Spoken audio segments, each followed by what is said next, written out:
జీవీఎంసీలో పనిచేసే కాంట్రాక్టు పారిశుద్ధ్య కార్మికుల డిమాండ్లను నెరవేర్చేందుకు ప్రభుత్వం అంగీకరించడంతో వారిలో హర్షాతిరేకాలు వ్యక్తమయ్యాయి. జీవీఎంసీ గాంధీ విగ్రహం వద్ద సమావేశమైన కార్మికులతో సిఐటియు విజయోత్సవ సభ నిర్వహించింది. జీవీఎంసీ క్లాబ్ డ్రైవర్లు, క్లాబ్ లోడర్లు, బదిలీ కార్మికులు, కార్పొరేటర్ల ద్వారా పనుల్లో చేరిన వారికి ఆమోదయోగ్యమైన వేతనాలు, పీఎఫ్, ఈఎస్ఐ కల్పించేందుకు జిల్లా కలెక్టర్, జీవీఎంసీ ఇన్ఛార్జ్, కమిషనర్ ఆమోదం తెలపడాన్ని సిఐటియు మున్సిపల్ వర్కర్స్ యూనియన్ గౌరవ అధ్యక్షుడు వెంకటరెడ్డి స్వాగతించారు.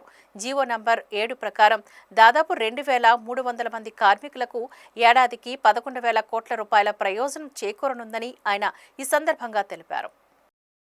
జీవీఎంసీలో ఆప్కాస్ కార్మికులు కాకుండా 2,300 మంది క్లాబ్ డ్రైవర్లు కానీ, క్లాబ్ లోడర్సు, ఇంటింటి చెత్త తరలించేవాళ్ళు, కలెక్ట్ చేసేవాళ్ళు, వీళ్ళు కాకుండా బదిలీ కార్మికులు, కార్పొరేట్ ద్వారా జాయిన్ అయినటువంటి వాళ్ళు అంతా కూడా 2,300 మంది కార్మికులు ఉన్నారు. వీళ్ళకి ఎటువంటి జీవోలు, చట్టాలు అమలు చేయలేదు. కేవలం 400 రూపాయలు గుండు గుత్తగా ఇస్తూ దోపిడీ చేస్తామన్నారు. వాళ్ళకి పిఎఫ్, పిఎస్సీ అనేది ఏమీ లేదు.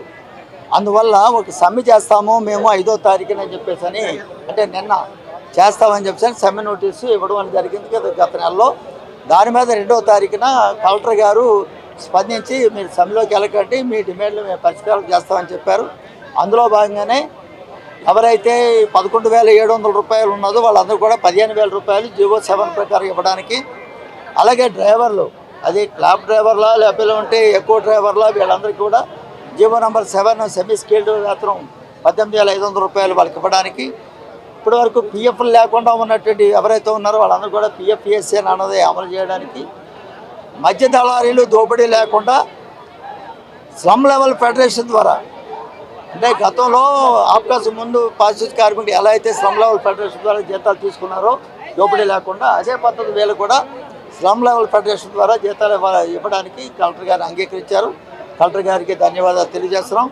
కార్మికులు కూడా మేము చెప్పాము, బాధ్యతగా మీరు కూడా పనిచేయాలని చెప్పడం జరిగింది. అలాగే ప్రభుత్వం కానీ, ఇటు అధికారులు కానీ మన సమస్యలు స్పందించి సానుకూలంగా మన అన్ని డిమాండ్లు మొత్తం ఈ 2,300 మందికి సంవత్సరానికి 11 కోట్ల రూపాయలు, ఈ యొక్క 2,023 మందికి 2,300 మందికి లబ్ధి చేకూరుతుంది.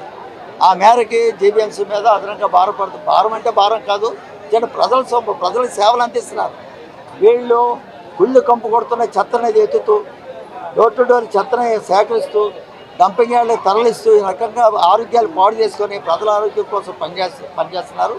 కాబట్టి ఇది మానవతా దృక్పథంతో, అలాగే చట్ట ప్రకారంగాను జీవోల ప్రకారంగా మీరు అమలు చేయాలని చెప్తున్నాము. దానికి అంగీకరించారు. కలెక్టర్ గారికి ధన్యవాదాలు. అలాగే కార్మికులందరూ కూడా ఐక్యతతో ఉండి ఆ విధంగా సాధించుకున్నందుకు గాను వారికి